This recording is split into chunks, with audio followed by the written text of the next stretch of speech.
Tom here with another Transformers review, and right now we're looking at the KO version of Tigris. Came with the Feral Rex set that was sold at Surtoys, and actually is currently being sold at Surtoys, and other eBay sellers are selling it as well. It's a great figure though. The paint's really good. It's not a ton of paint, but it's really good. There's some cool, they have like flecking in the plastic and stuff, like the metallic flecking. Just really cool. The joints are tight, really tight actually, and I like the feet. The posability is really good, and comes with some good accessories. So we're actually going to get into talking about the accessories right now, and then we're going to look at the articulation. So for the accessories, Tigris comes with this big gun, which is mostly used in combined mode because for whatever reason, aside from like plugging it into his legs or up in his arms or something, can't hold this. That peg will not fit in his hand. So that kind of sucks. But that collapses and whatnot. This is pretty much only used for the combined mode, which, I mean, it's a KO combiner, so you're probably just going to have him in combined mode all the time. But he also comes with the swords, which are painted well, just like pretty much all of them have been.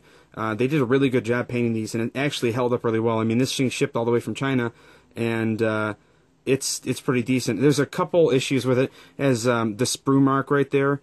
You guys can see that. It has it's the sprue mark still kind of there, which whatever.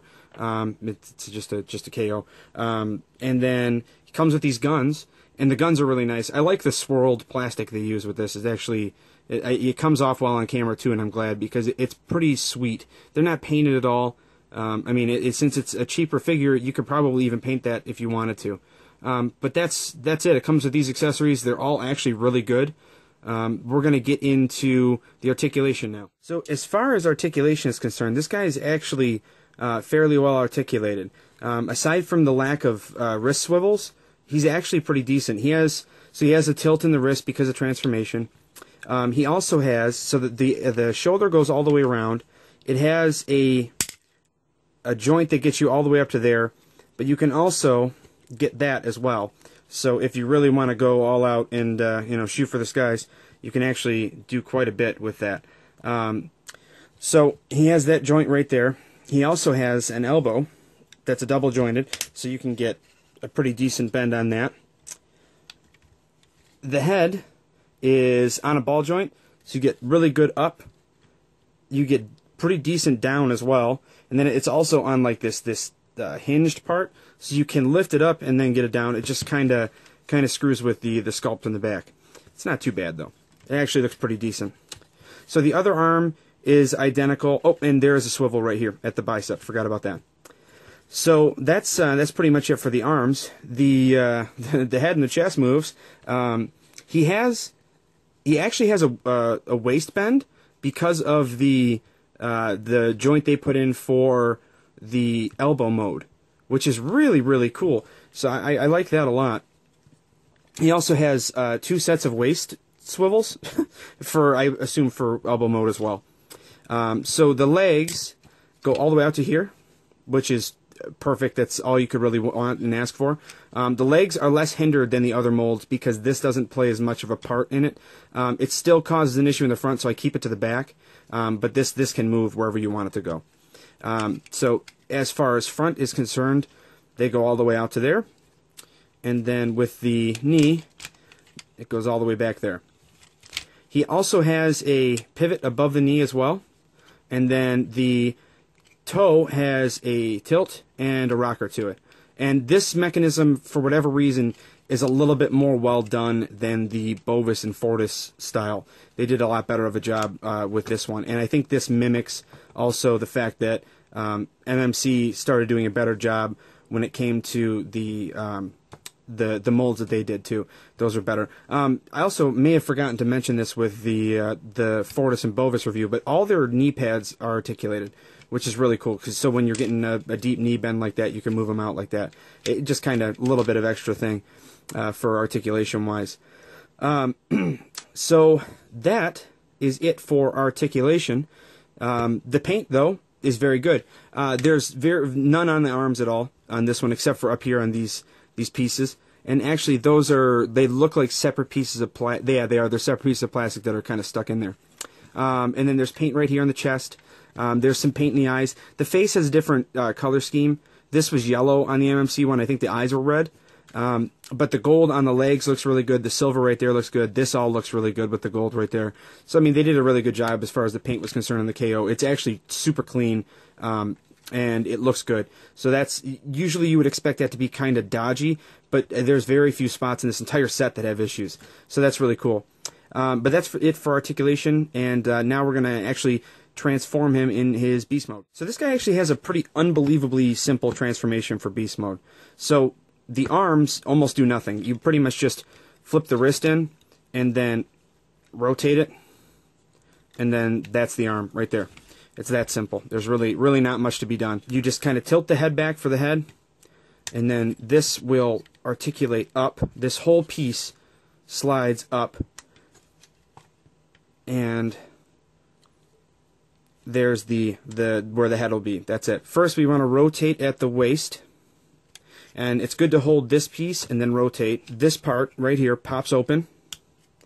The foot will flip around, and this is also done better than it is on the Bovis and the Fortis. And then the leg will rotate like this. You close this, and then this piece, the kneecap, comes around and tabs in right there, and then the foot will tab in down on top of that. So now you want to take the legs, and they have these two pegs inside of here. They have holes, corresponding holes. You just line them up, and they should tab together. This actually, I think, is kind of an issue on this this piece. You can see it doesn't completely tab together, but it's not the end of the world. I could probably shave something off in there. And then while we're at it, you can take the tail right here, open that up, and the tail just comes back like that. So they need to be popped out, just like that. And then this piece right here flips up. This rotates out. And then the leg will rotate out from inside of there. This will close back up. And then you rotate it down.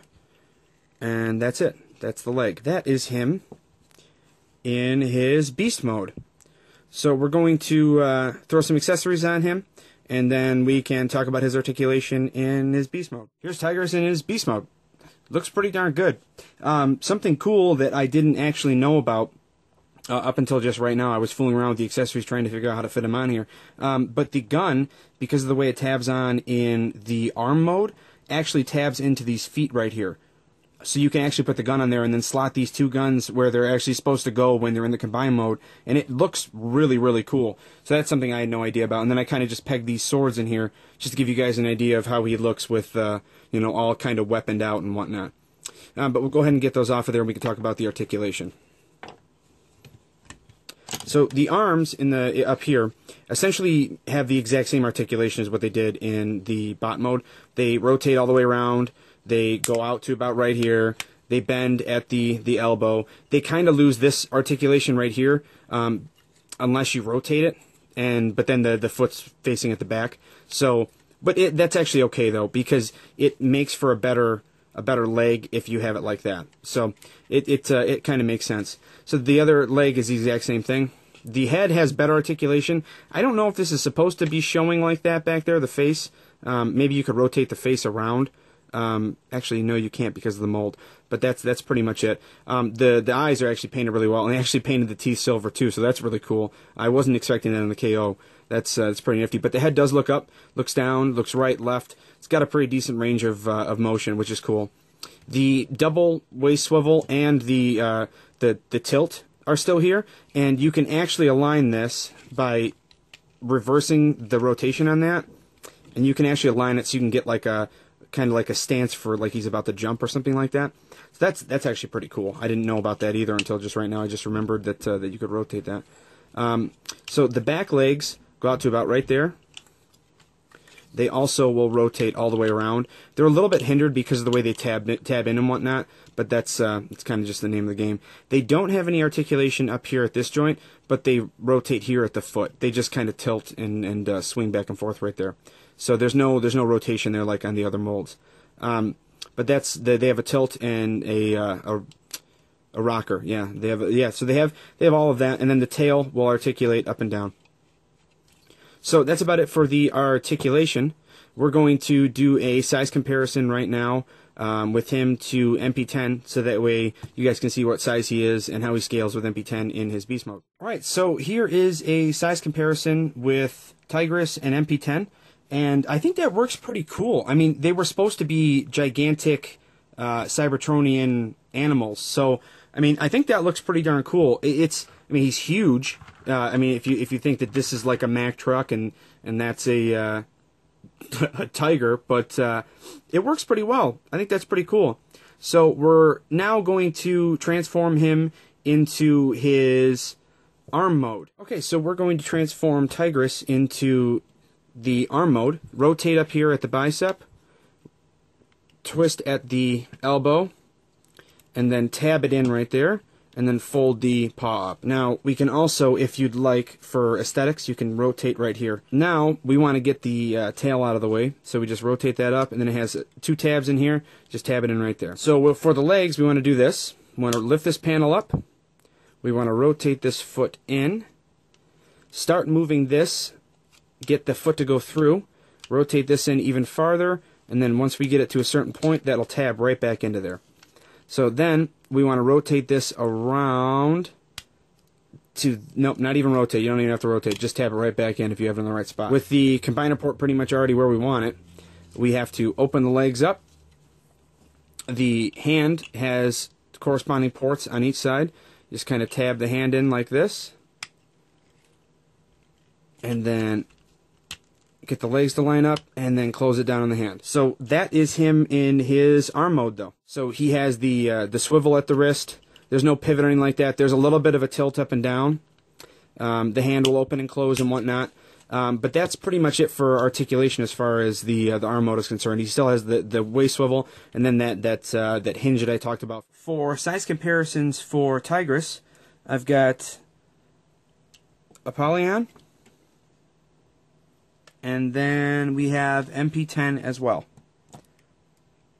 So, I mean, just like the rest of the set, this works pretty darn well. I mean, they're lined up right now, and Tigris goes up to about the chest of MP10 and a little bit above the chest of Apollyon. So, I mean, I think that works. I think that works pretty darn well. I don't know why this guy's been falling over so much. Maybe his feet need to be adjusted. But yeah, it works really, really well. It's a good size for sure. It fits the masterpiece scale. Final thoughts on Tigris.